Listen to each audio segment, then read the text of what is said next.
biso na mboka oyo abotami nanu te.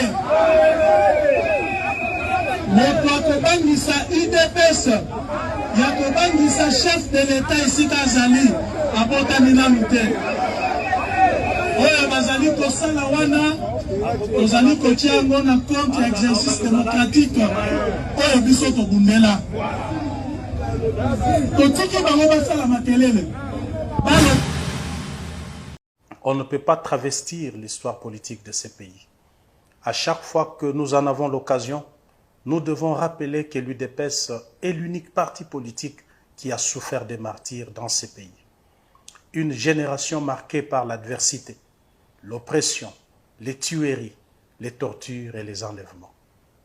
À main nue et au doigt levé en signe de victoire, nous avons combattu les régimes sanguinaires et résisté à la tentation de prendre les armes.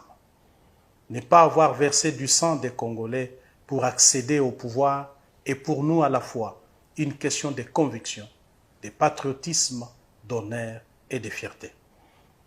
Ainsi, nous avons la conscience tranquille devant Dieu et devant les hommes.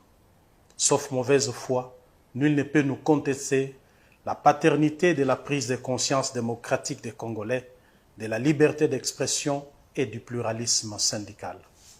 En tout état de cause, nous reconnaître cette qualité n'est pas un sacrilège ni un compliment de trop.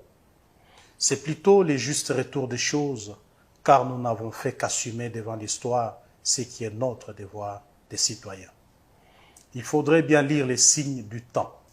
Avec l'avènement de l'UDPS au pouvoir, les lignes géostratégiques en Afrique centrale ont bougé. Le paradigme a changé. Ainsi, il n'y aura plus dans ces pays de Simon Kimbangu une prise de pouvoir par les armes. Le 19, moi-même j'étais dans la marche. J'ai vu des gens tomber. J'ai vu la milice de Kabila tuer les gens. Même moi, et l'honorable Félix qui est là, on était près de la mort. Ce n'est pas un simple mandat qui va nous effrayer. Et d'ailleurs, nous sommes encore au début, il doit faire attention, il doit éviter de mettre de l'huile au feu, parce que il doit savoir que nous n'avons pas peur, personnellement je l'ai dit, je n'ai pas peur de son mandat. Parce qu'il a vu le peuple affronter la mort, et ce n'est pas ce mandat qui va nous effrayer. Et s'il veut mettre de l'huile au feu, qu'il ose le faire.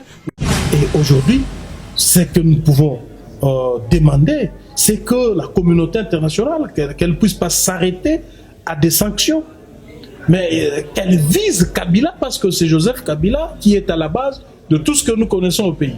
Parce qu'on ne peut pas laisser Joseph Kabila dévoyer un accord politique sur lequel il y a eu un investissement, que ce soit au pays ou que ce soit à travers la communauté internationale, et de lui laisser comme ça, mais plutôt s'attaquer à des individus que moi j'ai toujours taxé d'irresponsables dans tout ce qui arrive au pays, parce que le vrai responsable, c'est Joseph Kabila.